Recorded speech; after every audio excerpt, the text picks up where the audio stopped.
African swine fever is a viral disease of pigs and wild boar that is usually deadly. There are neither vaccines nor cures.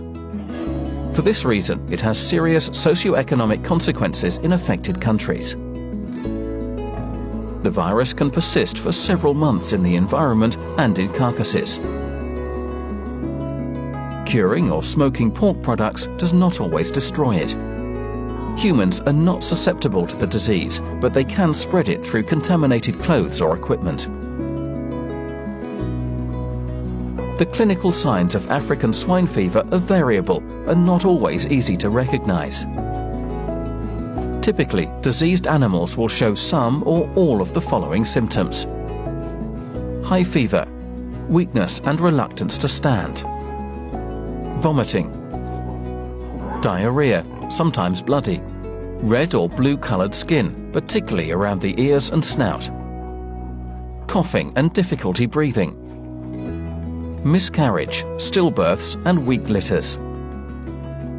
Most of the diseased animals will die within 10 days.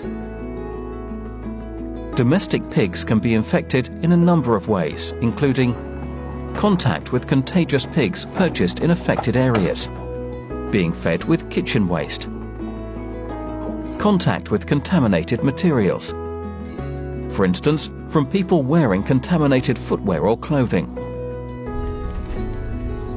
Contact your official veterinarian immediately if you suspect African swine fever has infected your herd. Do not move animals from the farm. Always change clothing and footwear when leaving the farm. Before purchasing feed, litter or pigs, ensure that they come from trustworthy farms that have carried out the necessary measures to protect their farms from the virus. Do not allow your pigs to have contact with wild boar or pigs from other farms. Never feed kitchen waste to pigs. Avoid outdoor farming in areas affected by African swine fever. Do not acquire pork or pork products from affected areas which could cause risk.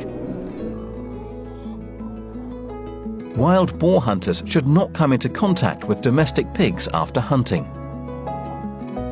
Hunters and farmers should not leave offal from wild boar or domestic pigs in the fields and forests. Do not leave food or waste in areas where wild boar may be present.